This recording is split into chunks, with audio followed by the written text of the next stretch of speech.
This is quite some calendar, Kim. Tell me a bit about this calendar that you're in here. Ooh. Well, I didn't know the calendar was going to be put together, but when it was put together, I was very happy with it, and I love the calendar. Okay. You are in some rather provocative positions and the rest, and that doesn't bother you, huh? No, because it was all about me being sexy and rebuilding my self-esteem from when I was young. And I had guys tell me I was ugly, I was this, I was that. And I'm feeling sexy. I mean, what makes me any different than Naomi Campbell, who sometimes models topless? Mm-hmm. Let's get back to the censorship issue, because the statement that you made. Can I make a quick comment sure, about Robert. calendar? I would say I've seen some pinup calendar. I would say it's a pretty mild calendar for an adult pinup calendar. But for kids, I don't think it sends the right message. I think, that's the main concern here. I would also say that while little Kim is clothed in the calendar, certainly nothing, grossly indecent, she's striking poses. The only difference between your calendar and a typical porn calendar is that you have your clothes on. But again, for adults, it's one thing. For children, it's a different thing. What was that reaction? You went, oh. Well, that was a very profound point. The only difference is that she's got her clothes on.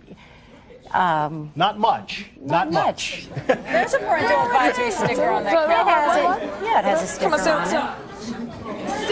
Sex is a part of life. I'm saying, regardless whether it's music or not, kids is gonna learn about sex. You know what I'm saying? It's the birds and the bees. They're gonna wanna know how they came. But some people are afraid if they hear music like what Lil' Kim sings, they're gonna start having sex a little too soon. Let me say one thing. Go on, Ed. Two things. First of all, I agree with Officer James Davidson. I always fight in Hot 97 all the time. I'm one of the leading people that fight for certain times of the day. I don't think certain songs should be played on the radio. I always fight about that, and I always fight to make sure the stuff that we play is as clean as possible. But when you start attacking hip-hop is nothing more than a reflection of the society in which we all grew up in, all right? From me, because I stay close to my community and I know what's going on. The next thing you know, you're going after Bugs Bunny, Rob. Bugs Bunny kicked people off a cliff. Did that make little kids run out and kick people off a cliff? What about the Rolonda?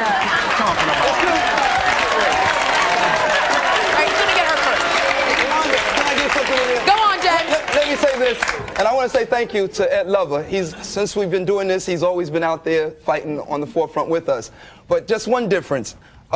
Bugs Bunny is, first of all, a cartoon character, and these are real-life people that young people emulate. But forget that. Just one other. Let me try one other thing. I'm not here to pick on little Kim again. Those calendars, these records have parental advisories on it. She's a grown adult. Adults, do what you want to do. We're not targeting adults. We're talking about the children.